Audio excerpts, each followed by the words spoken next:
Hello there guys, and welcome back to the channel. So we are back again with another ranking list video. So these are the end of the year December 2023 rankings. So far we have ranked all of the 2023 champions, all 6 classes in respective to their strength. We did mutant, tech, skill, mystic, top 10s, and now it's time for cosmic. Now cosmic I place still in the second, even though there is an argument that it might not be so for long, and there is a legitimate claim for mystics to overtake them. But we need to face reality. Cosmic is extremely top heavy class, and I don't think anybody here will find it controversial that I will claim that Cosmic is entirely held together by 4 champions at the top of the class. If those 4 champions would not be in the game, or if they would be somewhat worse, the Cosmic class would go down to like 4th, 5th class probably. And there is a worry with that, because none of those 4 champions exist as 7 stars at the moment. So that could be potentially a huge problem for Cosmics in general very soon. Right. Before we get to the actual champions and honorable mentions, I must once again preface that this list is a mixture of my own personal preferences combined with the current game relevance and trends and things that I notice. Obviously, we all are different. We care about different things in the game. We focus on different game modes, and we have different play styles, and we have different commitment and skill levels, and so on and so forth. So it's impossible for 2 people to view anything in exactly the same light, really, and especially some complex, game like this. So if you have a different list, perfectly fine, as long as you remain respectful. You can let me know your thoughts, and I'll gladly read them. I actually read every single one of the comments in my videos. Right. That said, time to get into the nitty bitty grits. Gritty bits. Nitty bitty gritty? What do you say? Whatever. Right, let's get to it. Kidding. Now we're getting to it. Right, so we're going to start with the honorable mentions. No, wait. We actually need to start with the old Cosmic list that I need to show to you guys. Here we go. Old Cosmic top 10. Hercules, Hulkling, Galen, CGR, Null, Hyperion, Adam Warlock, Gore, Cersei, and Angela. Now we can go and take a look at the new. But before we get there, we're going to start with the honorable mentions. Angela, I just don't think she's up there. You hardly see her anywhere, really. Yes, she's like cool for incursions, but I do think she's kind of like being left slightly or somewhat behind at the moment. And even her being released as 7-star doesn't really help that much, because obviously SIG levels are still rare and scarce. And, it's going to be a while till she catches up to the place where she was, if she does at all. And that is a time when we can actually SIG champions up reliably, in my opinion. Other than that, I do not expect to see her back in top 10 for a while. And on kind of a contrary note, Gamora is getting more and more love and recognition. I'm going to be brutally honest here. I think Gamora is getting slightly more love now because the Cosmic 7-star lineup kind of sucks. And that again goes back to the fact that majority of the great Cosmic champions are either very new, just coming to the game or freshly arrived, or they're just not out yet. So in lack of better options, people have, looked at Gamora as like a nuke champion, because that is what she is. But like, a comparable situation, not to the same degree, would be Rocket Raccoon. Since techs ultimately do have somewhat better options, I would say, Rocket Raccoon isn't getting the same amount of love. Fair enough, Rocket Raccoon is also a bit squishier, but Gamora ain't that tanky either. But I mean, that's harsh. But it's also undeniable that Gamora has been getting love, has been getting resources, and has been seeing some gameplay. But typically that is, again, the best of a worst situation type of rank up, in my opinion. And now I can hear people coming at me. Yes, Gamora is awesome. Yes, Gamora has big yellow numbers. Sure, fine. Right. And another champion I'm going to give a shout out to is Maestro. And I did not include him in my top 10 list at the moment because he's primarily defender. And we haven't yet had the chance to, number one, let the dust settle and see how well he will ultimately do on the defense within a month or two. because there's always this, added difficulty to all the new champions arriving to the game until we figure out exactly what does not work, and how interactions work, and so on and so forth. Second thing is, we haven't had a chance to see him offensively at all, because, well, number one, he doesn't have any offensive utility pretty much, but even though his damage output would be acceptable, he also hasn't had a chance pretty much to be used anywhere meaningful offensively, because, well, Battlegrounds metas we have had heavily buff punishing situation. He's nowhere near good enough as an offensive champion to make it to tier 1 Alliance Wars, and in questing again, why would you as well? So his best chance he has to prove himself like as a, decent-ish enough attacker to make these type of lists would be in some of the Battlegrounds metas, even though it doesn't look likely in the next couple of months. And again, I much prefer kind of like allowing dust to settle before I overvalue the champion. So we definitely do need to see how he will end up doing. Another champion I want to give a shout out to is Odin. I have always liked him. He's never been like up there. Obviously, let's face it, we are all disappointed. This is the Odin that we got. We expected so much more and so much different Odin. But once we as a community kind of got over our initial disappointment about Odin, I think, the thing's starting to turn up. He does have some extremely nice and redeeming qualities with his massive armor rating, some big, base attack, access to, an easy maintenance to a permanent true strike. He does well in long format content. Some people have used him in Necropolis. Occasionally we see him prop up here and there. But ultimately, again, if I would give him like some sort of massive placement, then realistically this yet again would be one of those situations where you're making best out of bad situation. And Odin's solid. I have a 7-star. I don't have a massive desire to take him to rank 2. I don't also exclude it. Maybe I will. Who knows? But that's the kind of spot that Odin occupies. He's definitely not a bad or an awful rank up choice, but he's definitely nobody's first option to take to rank 2 either. Moving on, a champion that's a bit more dear to me, and that's Silver Surfer. I do like him a lot, but again, just like many of the Cosmic Champions, he's been kind of punished by Mystic Champions, gaining strength, by a lot of metas not necessarily being compatible with what he does. Ultimately, I do think the community continuously sleeps on the guy. There are plenty of the metas where he actually did work extremely well, like the Hazard Shift, Shock and Bleed one. He did phenomenally well there as one of the top attackers, and I do actually end up using my rank 2 Silver Surfer quite frequently in Battlegrounds. So I absolutely do not regret taking him to rank 2. On top of it all, I also use him pretty much daily in Alliance quests, so, I'm kind of biased towards him, I suppose, but at the same time, I genuinely do find plenty of value in Silver Surfer, and he's far more than just, a prestige type of champion. There is, a noticeable quality to him. It's just not the top of the top tier, especially at the moment based on what the game needs. But in general, I love playing him. He's much better than people think, and he can come in handy quite a lot. So, another champion that did make the list before, doesn't quite anymore, I think is Cersei. Again, her defensive value has kind of fallen, and her offensive side never really was the main shine of the character. Her biggest claim to fame was the fact that she's a very tough defender and can be used decently offensively.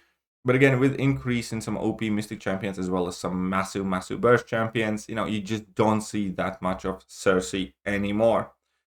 And the last champion that nearly made the list, and I kind of am still thinking maybe we should have had him up there, is Terex, because Terex is far better offensively. And there have been quite a few situations and metas in Battlegrounds, for instance, where a rank 2 Terex completely screwed my entire plans. He destroyed, champions offensively, and he was plenty annoying on defense as well. And I kind of like him a lot. I think he's cool, and I think there's a very, very good argument for Terex out of all of the champions they mentioned to be in top 10, more so than anybody else. And I think he's very, very cool. All right, let's start. And this time around, I'm splitting spot number 10 to 2 champions. And this time, it's just my fault, because I'm not familiar enough with one of the 2 champions. So I'm splitting 10th spot in between Vox and Gore. I think both are kind of similar in terms of quality. Gore can arguably be named as a better defender. Vox would probably slightly out-edge him as an attacker. Both of them relies on a lot of dot effects, where Gore delivers massive amounts of, 3 different damage over time effects, or 4 if you include the degen from which he places when opponents are immune, and a massive level 3 damage. And Vox is pretty much all about degen damage. I think both of them are solid. I don't think either one of them are insane. I do know that both of them have their own separate fan bases. I have far more experience with Gore, and I think he's acceptable. I think he's serviceable. I think both of them suffer from, again, the climb of Mystic Class, because Mystic Class directly obviously counters them, and both of them get absolutely lit on fire when, a good Mystic champion gets hold of them. But yeah, I do think both of them are solid rank up options as 7 stars. I do think both of them have their places here and there. We obviously see Gore on Alliance for Defense. We see him in some Battlegrounds decks. I have seen Vox less, but that's also because he's far newer and far less people do have him. But from what I have seen, he's performing quite respectable as well. So yeah, I thought it to be relatively fitting to place both of them at the spot number 10. I do believe that next time I make these lists, we're going to have some bigger separation in between them. And again, I will be more familiar with Vox. I don't even have a 6-star Vox, let alone 7-star by. So again, I'm not intimately familiar with his capabilities for sure. I have obviously recorded some champion showcase that people have submitted to me, but I definitely want to see and know more about him. And when it comes to Gore, I think I have a fairly good handle of his place and abilities, and I feel this is where he should be, more or less, at the moment in the game. So let's move on to spot number 9, and that's Nova. Nova was initially one of my guilty pleasure rank ups that worked out better than I could ever imagine. Nova is far better offensively than people thought for a long time, and he's also far better defensively. Obviously, there are plenty of things that can make Nova an absolute nightmare in specific metas. Like when we had crit me with your best shot, Nova could be one of the most annoying champions, requiring extremely limited amount of small counters to him. Obviously, he's tricky to parry, his power gain can be problematic, especially with the current AI. Honestly, try out putting Nova on defense in this meta, and unless opponent gets like a perfect Mystic counter, they're just going to be dead. And that comes from his signature ability at Sig 200. He increases the buff duration by 80%. And that also goes, for instance, for the regen that he gets from Buffet over time. This also in past included the unstoppable buffs that he got from the previous metas, thus making him pretty much impossible to fight. He is one of those champions that has like one small line of ability that can drastically alter the fight, and a lot of people forget and overlook it, and then when they end up fighting him, they're just completely screwed. And also offensively, he does have some relatively valuable matchups. He's still an extremely efficient Gore counter in every meta that he can work offensively. He's very solid at Tuma counter. He can take pretty much any and all tech champions in any meta that he works as well, including Future Ant-Man, which is becoming a bigger and bigger problem. And I do think Nova is extremely solid champion that we kind of slept on, or more specifically, that game moved in the direction where it allowed Nova to shine. And after I ranked up Nova, I remember the rank up video when I did, and I had quite a few comments, kind of like cope, and this is you coping, ranking up for defense, and try to justify it. And I had a lot of nasty comments. And then within a couple of months, I could see a rank 5 Nova in Battlegrounds decks all over the Battlegrounds, and people just crushing with him. So I was super happy with that.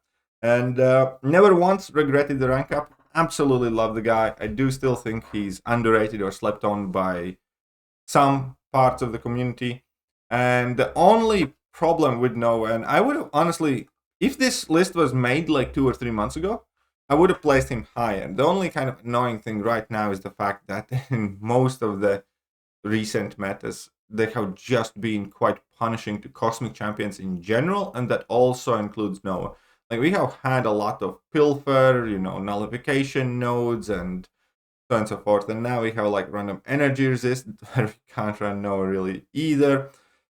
And Cosmic class in general, there have been very few Cosmic champions that work well in the last 2 or 3 months of Battlegrounds and in Alliance War as well, by the way. So hopefully that will change soon. Hopefully BAM stops favoring just the Science class, and we actually get to use rest of our rosters as well, which is a very big reason why I really dislike these very specific and narrow metas in both in Battlegrounds and Alliance Wars. But ultimately, overall, if I have to value, I'd put him in spot number 9, knowing that very, very soon we're going to see much more of the guy as well, more than likely. Right, let's move on. Hyperion. And there's no other way to say this. Hyperion has lost ground. He has lost popularity. I do suspect that we are going to see him regain some ground, however, especially with... Where is that post? Make good choices. Here we go. Especially with the next season of Battlegrounds, I do think, because we're going to have Polka Dot and Power Shield. And if I have ever seen a node where Hyperion will shine, that's going to be this one. Right. But ultimately, he just has been released as 7-star, so I do think as more and more people do acquire him, and especially when we actually see some 7-star dupes on Hyperion, then we're going to see much, much more of him yet again. Still, a champion that has aged phenomenally well from 2016, has never been updated. Doesn't have synergies because that's how powerful he is. He has like 3 random synergies and they don't really do anything to him for the most part. And he just still performs. He obviously can be very annoying on defense. He's still placed on Alliance War defense as well at times because of his power gain, and that can be absolutely brutal. And offensively, he has so much power gain that often your biggest problem is activating specials fast enough. With this current AI, actually, I'm kind of surprised we haven't seen more of Hyperion, because there will be a ton of fights where people just randomly special 3s to the face. But yeah, 7-star hype is out, and he's also one of the very, very few top Cosmic champions that has been released as 7-star, so I think just by the factor of that as well, he likely is going to gain some popularity very, very soon. But for now, there is no question that he has lost some ground from his top 3 or top 4 or top 5 Cosmic status. So at the moment, we're putting hype in number 8. 7, putting in Null, which is tiny bit lower than he previously was. Ultimately, I still think he's extremely solid double purpose champion. We do see him used in Alliance Wars in specific metas. We do see him used in different pieces of content, as well as some challenge modes, and obviously some Battlegrounds as well. There are a few very prominent Null players who swear by the champion, and you can kind of see and understand why. He does have some understated bits of utility as well. Incredibly potent interaction with Inequity that can, mess with people too.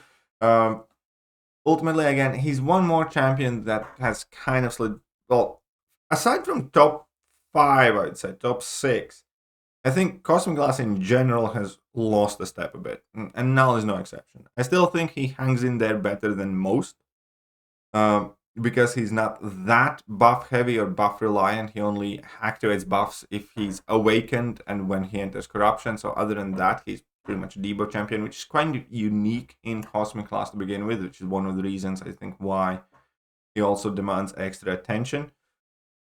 But yeah, he's at large. I still think he belongs to the group of 90% of the Cosmic champions that are taking a step back, whilst Science and Mystic champions and Guild champions are really shining.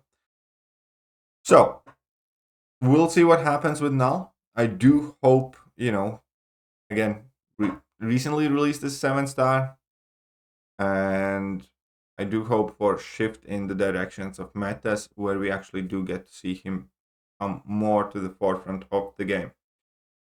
Now we are going to be talking about 6 champions. Yeah, 6. Let's go with 6 that I think are on the upwards trajectory in the Cosmic Class at the moment, and compared to where we saw them, or at the very least maintaining.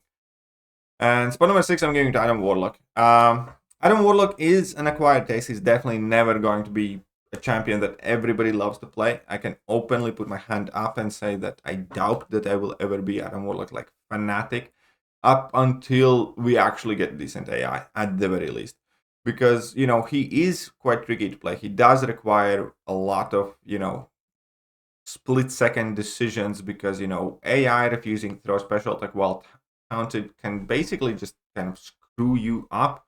and reset your entire progress in the fight or part of the progress and force you not only go on the cooldown on your damage buffs, but then also restart building them up. And that can be very frustrating. There are several limitations that are annoying with Adam Warlock as well, like his immunities frequently work, his buff and nullify immunities only work against champion abilities, not the nodes, so that gets still mixed up. And again, there are plenty of downsides to the character. The reasons why he's performing well, however, is primarily the ability to spend majority of the fight completely unblockable, which will always and forever be super valuable regardless of the champion, as long as they have decent enough damage output, because that lets you bypass so many different mechanics and annoying abilities. And then, obviously, on top of it, he can spam a ton of special attacks with his passive power gain and aggressive playstyle. He has access to plenty of immunities and utility. And ultimately, he's also slightly better on defense than a lot of people think he is. Especially, I think it is because not too many people have really learned how to fight him. And I was in that group kind of as well. But for the most part, I'm more or less decent fighting him now because I ended up taking Adam Warlock quite frequently on Alliance War defense, which also proves that he can be a very solid Alliance War defender. Ultimately, we'll see what happens with Adam. I do believe 7 stars arriving in the game very, very soon on the Banquet event, so that could help him out, even though I do think that he benefits highly from his Awaken ability. But, maybe even on Awaken, he can put up some good show. There is plenty of interesting and unique things about him. And yeah, he's never going to be a champion for everybody, for sure. But at the same time, if he becomes popular enough, he will be the champion for top tier players, perhaps. We'll see. But yeah, when Adam Warlock first was announced, he was super, super hyped. Then the hype kind of died down. And slowly but surely, he's kind of regaining a bit of traction, a bit of attention. He was brought in some Necropolis runs to do some specific fights as well. He's very solid for Omega Sentinel, a handful of other fights. Where he has to deal with either auto blocks or, just as a nuke type of champion as well. From Cosmic class, he can work very well. He is one of the champions that's built kind of with Striker in mind as well, allowing that to be kind of your saving grace to refresh your buffs, which is quite interesting. And yeah, the stasis spot in itself is very interesting mechanic. So as I said, it is going to be definitely very interesting to see what happens with Adam, because there are really two choices. Whether he's going to be moving up in the world or he's going to be slowly left behind. Very curious to see what happens. Right, moving on, spot number 5. Might be shocking, might be crazy. Did not see this coming half a year ago, especially since nothing really has happened with the guy. And I do think Venom at the moment is the 5th in the Cosmic class. Part of that is obviously the fact that he exists as a 7-star. Part of that is obviously the fact that there aren't too many great 7-star champions. Part of the fact is that he got a massive, massive boost from Venom Relic. And now, all of a sudden, he's one of the cool kids in the school. Everybody's ranking up their Venoms, everybody's running their Venoms, even in metas where it could be, disadvantageous for him, and he still manages to perform quite well. He is shining. I recently showed the rank 3 showcase, which proved exactly why. There are tons of top tier players who are searching for Venom or investing in Venom as one of their first cosmic options in the game at the moment. And you can kind of get why. He does well. He clearly has had a resurgence, again, due to a mixture of circumstances. Due to the fact that Valgron's game mode is more important, due to the fact that he's a 7-star, relic things, a whole bunch of stuff. But we are where we are, and I think it is impossible to deny the fact that Venom at the moment is one of the hottest cosmic champions. And possibly the hottest or most desired cosmic 7-star. He often pops up from my viewer questions as a cosmic option or as a champion that they really want to rank up or, wanting to showcase and so on and so forth. Genuinely did not see this coming half a year ago. Now, this also makes me kind of use my hindsight or look back at the time when Venompool got the buff and everybody was ready to leave Venom behind. And when I was always ranking them neck and neck or saying that Venom is still the better champion, I got so much shit about that. But as it turns out, Venom's doing much better right now in the game than Venompool is. Facts. This is one of those things where I look back at with a bit of smirk on my face where, yeah, I was very loyal to Venom when Venompool had the new car smell, when he got recently buffed, when everybody told me that I'm crazy, that Venompool is much better than Venom. And I never really agreed with it. Because Venompool just had much slower start, and that matters a lot. And whatever Venom did, I think mattered more. Even though technically Venompool had more stuff in his kit and he was like more sophisticated, newer version of the kit. It just proves you yet again that not everything that's new or updated or buffed is better than, old similar type of things in kits. And I'm kind of happy with that. I'm not gonna lie. I do have my evil smirk on my face seeing Venom do as well as he does right now and nobody giving a poop about Venompool. So super happy about the guy. Unfortunately, I don't have a 7-star Venom, which kind of sucks. But I'm still very happy for everybody that's running him. And it's a champion that I end up banning quite frequently as well. Just so you guys know. So that's basically an ultimate sign of respect or fear or belief that the champion's good. So here we go. Venom gets the 5th spot. And in Cosmic class, let's face it, getting the 5th spot in Cosmic class, kind of like getting the 1st spot in many classes. Or, Venom is the real winner of this list, what I'm trying to say. Because it's impossible to see the top 4. The top 4 is just ahead. The top 4 is so dominant at the moment. And again, just like I mentioned at the beginning of the video, that will be the Cosmic class problem. Cosmic class at the moment has the weakest 7-star roster. By far. They have the strongest top champions in the game. They have the weakest 7-star roster. And none of their top 4 exist as 7 stars. None of them. And that's a big issue. So let's go to spot number 4, CGR. CGR, I think, again, has aged quite well. Initially, again, CGR was one of those champions I wasn't over the moon with. Obviously, over time, he definitely proved his value. The things that I did worry about with CGR, are in play, but weren't as problematic. And the best thing, again, about CGR is, as far as nuke champions come into the play, he's pretty much the fastest. There is a very, a specific fight length in the game where CGR has the highest output damage in the game, period. I'm not saying it's like super short fights, I'm not saying it's super long fights, but there is some sort of medium fight length or relatively small to medium fight length when CGR is the highest damage output champion in the game. And on top of that, access to a ton of debuffs, therefore Despair Mastery as a Cosmic Champion, access to Fate Seal, a bit of power control and buff control, which obviously can come in handy. Access to non-contact projectile medium attacks, which is awesome against Korg, and he can nuke down that.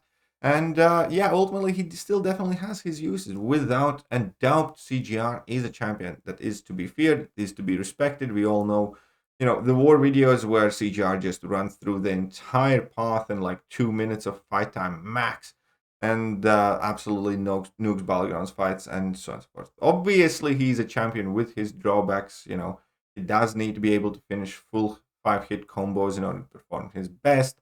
He is a champion that needs free access to buffs and debuffs. The buff part, especially recently, has been a potential problem.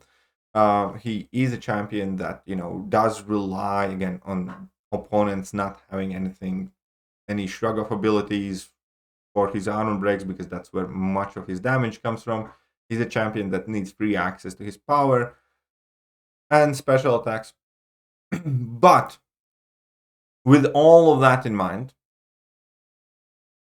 he works plenty of the time to be worth paying attention to. Because when he does work, he's always one of the most capable champions.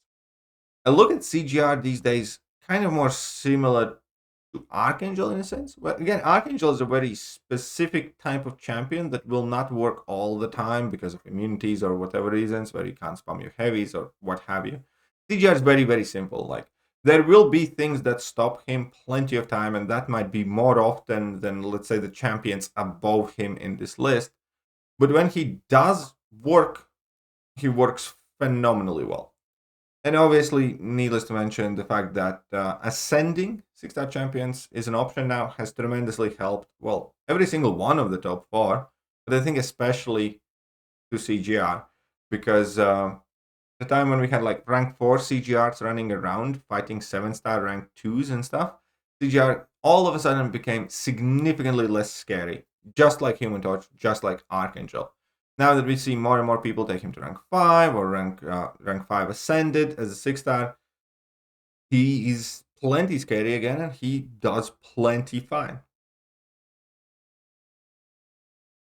And again, if we're not gonna get him as a 7-star, who knows for how long he's gonna remain plenty scary. For now, the boy still got it.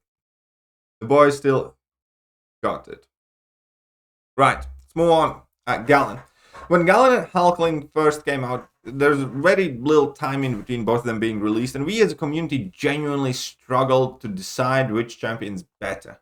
They were very, very close together. And ultimately, I think initially most people favored Gallon as well. Over time, however, it is clear that Hulkling is touchable. Hulkling is going to be higher in this list. Gallon, however, has absolutely managed to stay relevant, stay dangerous, and stay extremely powerful. Again, doesn't exist as a 7-star, will be a problem in future. At the same time, the biggest reason why Gallon does as well as he does is his Nullify immunity. Now, Nullify and immunity and the fact that he's immune to the power, manipulation abilities. Obviously, there are some matchups, some nodes, some metas, some fights where he gets supercharged, in which case he's absolutely insane. He also is a very dangerous defender, especially when combined with some appropriate nodes, like currently.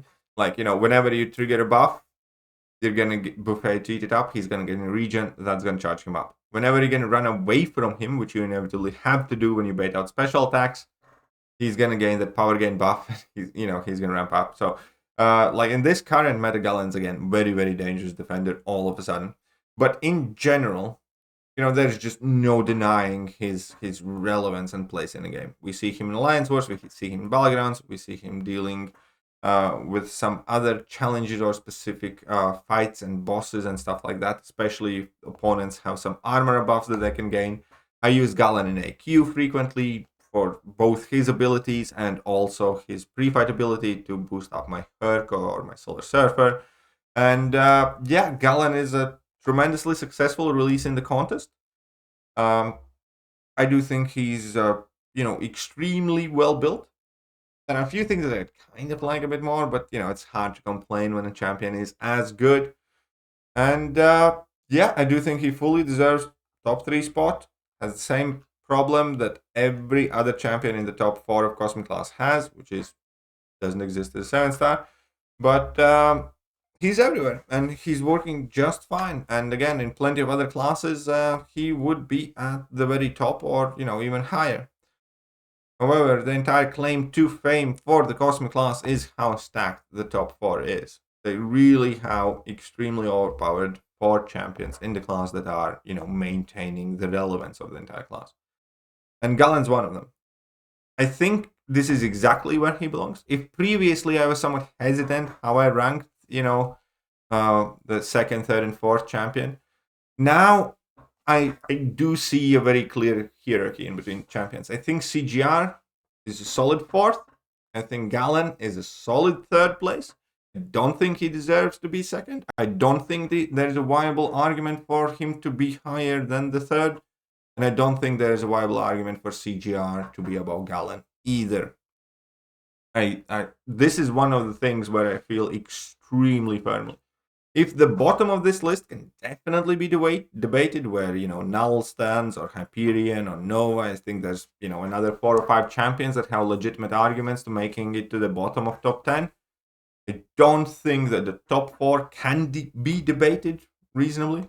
And I don't think that even their own individual placement can be debated. I think there is a clear hierarchy in between the champions, and I think that Galen is the 3rd best Cosmic Champion in the game, period. I do feel very, very strongly about this. Moving on to spot number 2, Hulkling. And Hulkling would be up top pretty much every other class. Or close to it, anyways. He would be in the conversation. In the Cosmic class, he isn't. Well, I say he isn't. Somebody in today's video tried to convince me that Hulkling is the best Cosmic Champion in the game, which we kind of dismantled very quickly. Here is the deal. To be perfectly clear, perfectly candid, Hulkling is the best Battlegrounds Cosmic Champion. Specifically for Battlegrounds.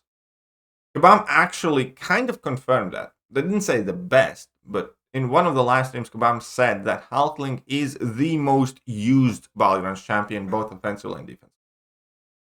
As in, the largest amount of people always run Hulkling and main him and run him as a defender or as an attacker.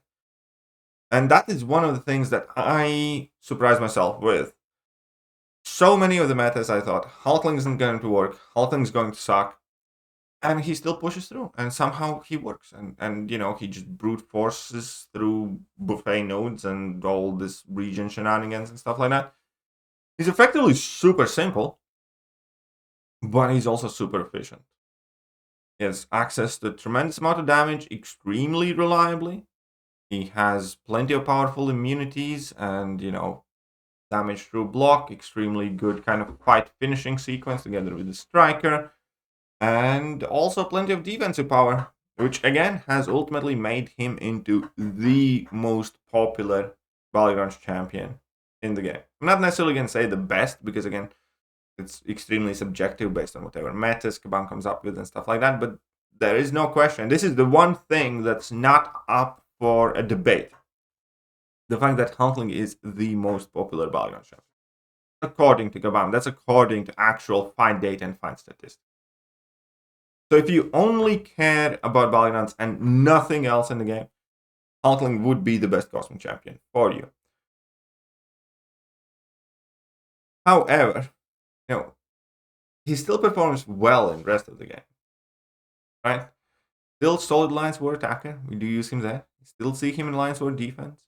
We do see him frequently in questing or some other scenarios and situations because, yeah, he's again simple, effective. He does exactly what you want him to do, and he does it extremely, extremely well. There's not much else to say about Hulkling. Solid, undisputable second best champion in the Cosmic class, in my opinion. And again, feel just as strongly about this as I felt about Galen and CGI. I think he's exactly the second. I don't think CGR or Galen can go above him. And I don't think he can go above number 1. Number 1 obviously is Hercules. Just the best champion in the game. The biggest nightmare Kabam ever done. If you would hear Kabam dev live streams and know how salty they are about Hercules, how stuck they are in between rock and a hard place, how badly they want to nerf him, but they know what type of shitstorm that would cause in the community. This is one of those things where they did not only shoot themselves in the foot, they shot themselves in the nuts repeatedly. That is what's happened. Kabam is terrified of making another Hercules. Best example? Gladiator. I can promise you, if Hercules wasn't as good, Gladiator would be way better. Because Kabam is absolutely terrified of making another Hercules. And for a good reason. Hercules is stupid. Hercules is the laziest, the stupidest, the most retarded, brain-dead champion in the game. Which is exactly why we use him. Because you just revive and go. The entire necropolis effectively got, you know, anti-Herc node. That's how much Kabam hates Hercules.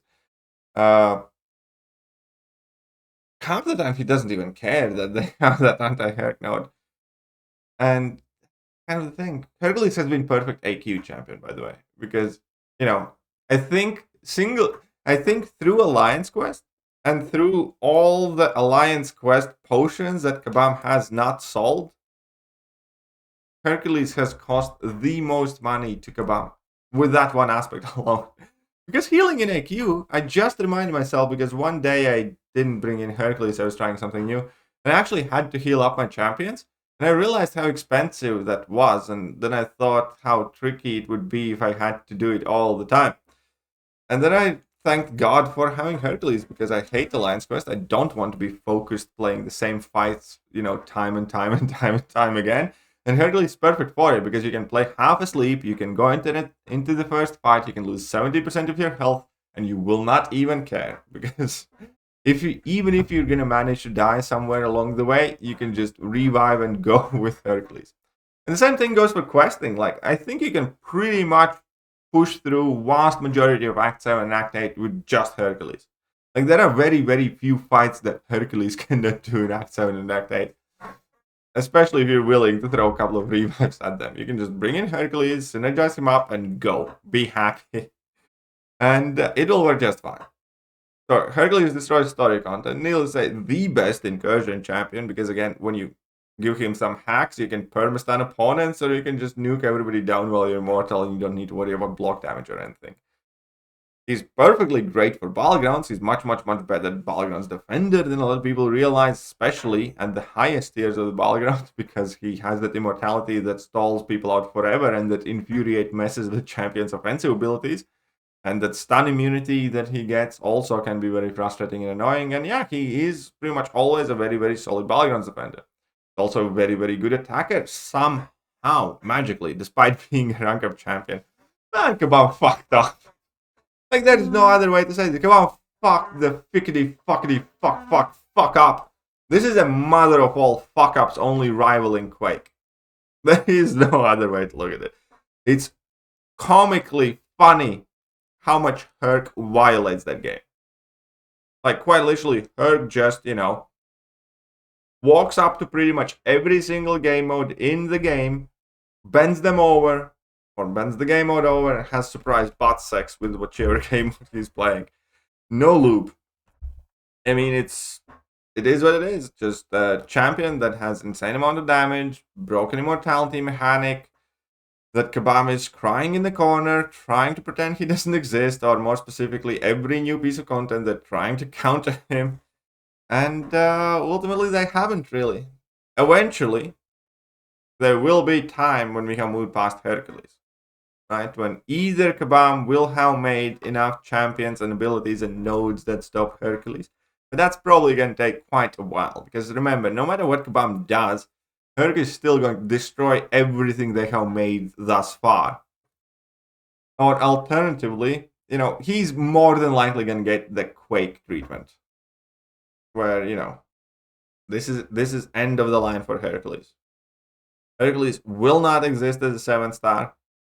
We eventually will move on. By the time we're running 7-star rank 3s and rank 4s and rank 5s and whatnot, we're just not going to play Hercules. Because we're going to have, significantly higher power levels in the game. That's exactly what happened with Quake. Not that Quake is unfit or unviable and stuff like that. It's just that why would you use a 5-star and, do every fight in like 4 minutes when you can do the same fight in like 1 minute now with those champions? And, eventually that will happen to Hercules. And that is exactly what's going to happen. Not coming out as a 7-star. No way. Like, if Kabam releases Hercules as a 7-star, that is the day I can tell you confidently that Kabam has decided to cash in their chips and move on. If Kabam releases Hercules as a 7-star, that is the day I will tell you that finally MCOC is probably about to close down and die. Because that is how stupid and irresponsible that decision would be. If I saw 7-star Hercules announced, I'd be like, I better look for a new job. That's the truth. That's the reality. And that's also the reason why, as long as both of those champions exist in the same star levels, Hulkling will never be the top Cosmic Champion. Galen will never be the top Cosmic Champion. CGR will never be top Cosmic Champion, let alone any other champion currently existing in the game, in the Cosmic class. Just not happening. This is a massive, massive mistake that Kabam has made. Their bed, they have to sleep in it.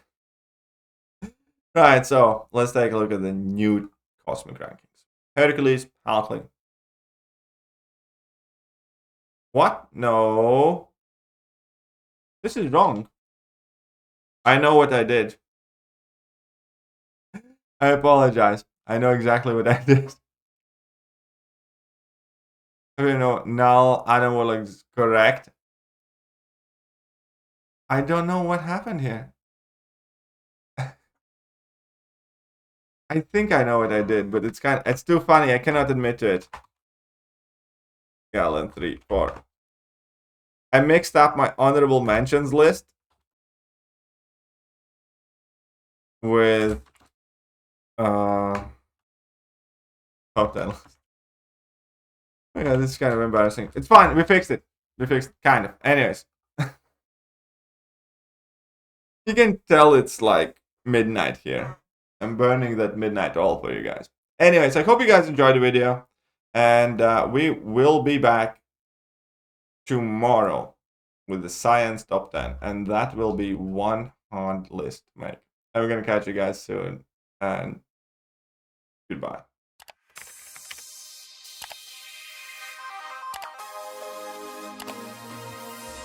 Hello there guys and welcome back to the channel. So we have all the information about